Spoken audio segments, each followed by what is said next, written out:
What happens when the person signing your paycheck decides your dignity is disposable? And when the policy he wrote to control you becomes the very rope he trips on? What would you risk to stop a manager who rewrites the rules mid-shift? A closed office door. Raised voices. A warning note slid under it. Maya's hands shake. Rent due Friday. Respect overdue for months. Rumors bloom. She's insubordinate, unstable, replaceable. HR copies, security shadows, the clock's red digital glare. He smiles, signs a memo, her record, rewritten overnight. Then the hallway camera blinks, recording what no one expects. Together, let's strip away the rumors and confront the truth head-on. Maya Bennett works the night shift at Harbor Line Fulfillment, aisle lights buzzing. Victor Hale, the operations manager, rules with chilled politeness, favor for a few, pressure for the rest. She files safety complaints about a failing pallet jack and blocked fire exits. Victor calls them attitude. He reassigns her to a heavier zone, off rotation, denying breaks due to volume. The first spark lands when a box collapses and narrowly misses her foot. Word spreads that Maya refuses directives. It starts with a supervisor's shrug, becomes Victor's email, performance volatility. Her co-workers, Luis and Pick, Aisha at returns, exchange uneasy glances. The company handbook says to report hazards without retaliation. Victor quotes manager discretion. He schedules her on back-to-back closings after a double. Payroll loses Sunday overtime. When Maya asks about a grievance, Victor smirks, document it. If you can keep up. A shift later, Victor posts a new rule, write-ups for non-cooperative tone. It's vague, stretchy, and punitive. He summons Maya to his office with a witness, his own favorite lead, Sandra. Maya explains the safety defects again, and shows photos. Victor flips to a printout of her supposed tardiest, timestamps that don't match the time clock.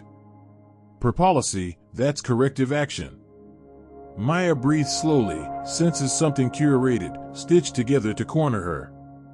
He tightens the loop, adds a coaching note that counts as a strike, then cancels her approved day off for her mother's appointment. Security, Gerald, begins random checks, always near Maya. Productivity dashboards flash red, though her numbers exceed target. She files an ethics hotline report. Victor intercepts her at the time clock. Team players resolve issues with management, not hotlines. You're making this harder than it needs to be. That night, the pallet jack finally fails, drifting downhill. Maya slams an emergency stop. Victor appears with a clipboard, eyes bright with opportunity. You left equipment unsecured, he declares. She gestures to the broken brake tag she'd reported for weeks. He writes another strike. The shift freezes, whispers thick as dust. And then, the knock at the door, froze every breath. It's Neha Patel from IT, slim binder in hand. She asks Victor for badge access logs related to time clock irregularities. His jaw flexes. She's cordial, unhurried, mentions a routine audit linked to the ethics hotline. Victor waves it off, but Neha's binder holds requests signed by corporate compliance.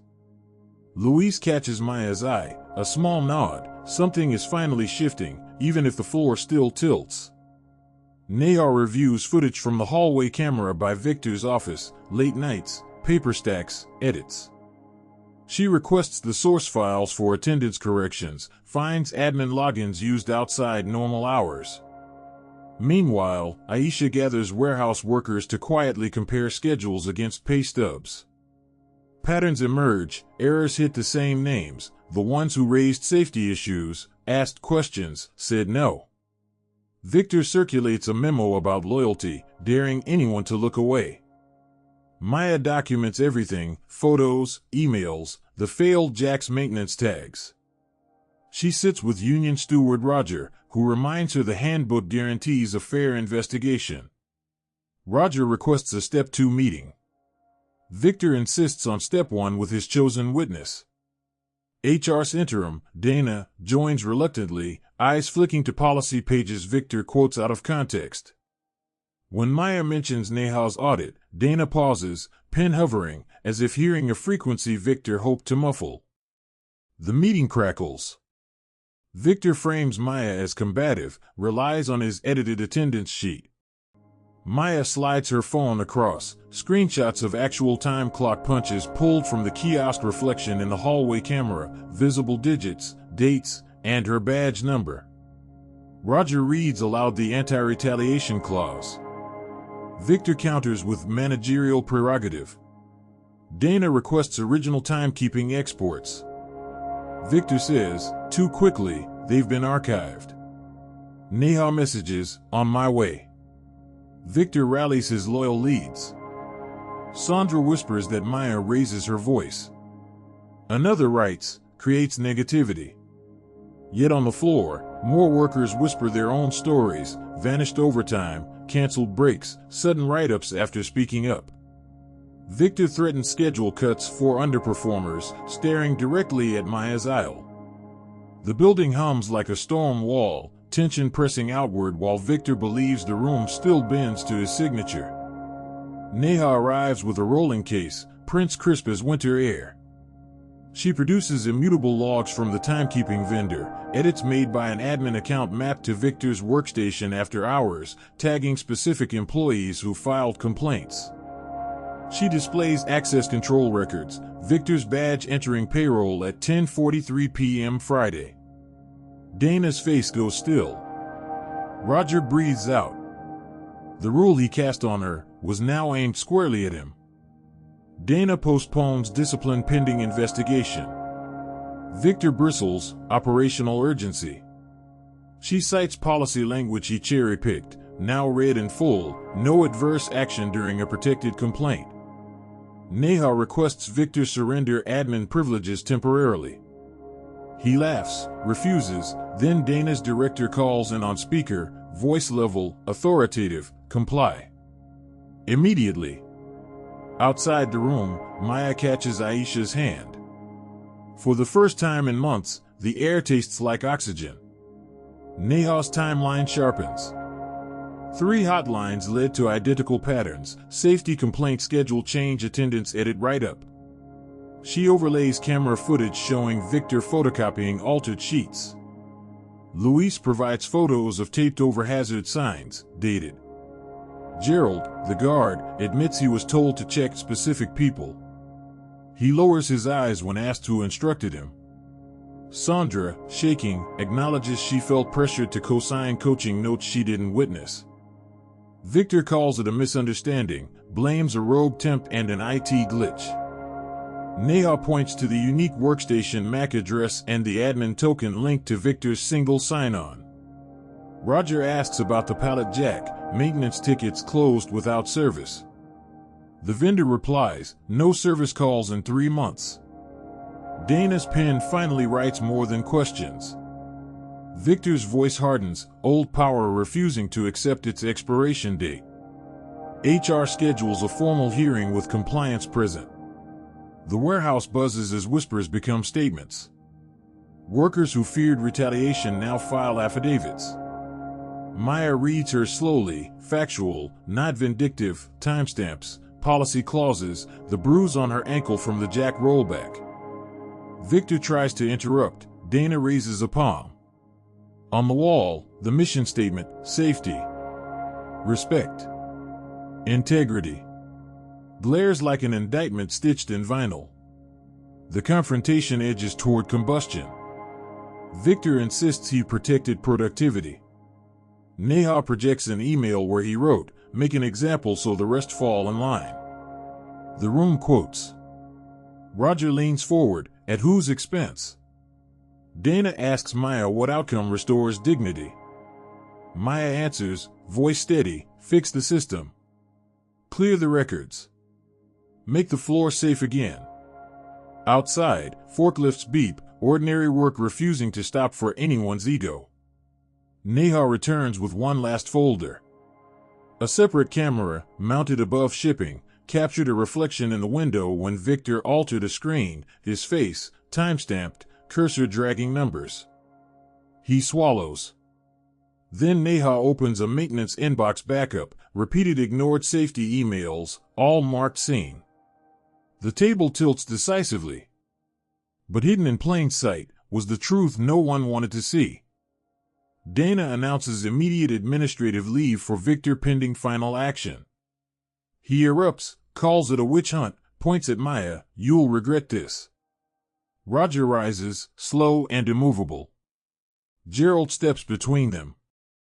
Dana's director on speaker adds, "Any interference will be grounds for termination." The warehouse windows show dawn light. For the first time, the building does not echo with Victor's certainty, only with the gravity of evidence settling. Compliance distributes a summary, attendance edits reversed, overtime paid, write-ups voided. Maintenance replaces the faulty jack and clears the exits. Neha secures systems, rotates admin credentials, and turns on edit alerts. Maya's name is cleared in the HRIS.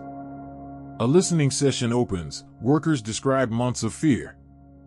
Dana, newly resolute, commits to third-party oversight and posts the hotline on the break room wall where everyone can see it, no more whispered rules. Final review convenes. Victor sits flanked by counsel, Maya beside Roger. Neha presents the complete chain, logins, footage, access records, each link locked. Victor's attorney argues context.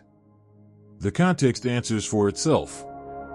Dana reads policy aloud, each clause a mirror. She closes her folder. Termination for cause. Barred from rehire. The room holds its breath, and then, and in that instant, the room fell silent, every eye turning to the truth. Justice lands with paperwork and with quiet changes that matter more. Payroll adjusts past checks.